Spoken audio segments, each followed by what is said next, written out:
দেখো গাইস, জয় শ্রীরাম বলার জন্য কিরকম ভাবে মহিলারা মারছে।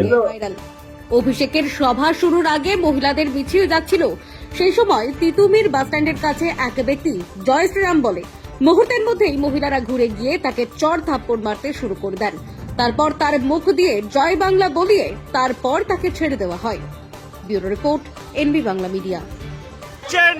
বারাসাতের কাছারি ময়দানে যে মিছিল অভিষেক বন্দ্যোপাধ্যায়, সেই মিছিলে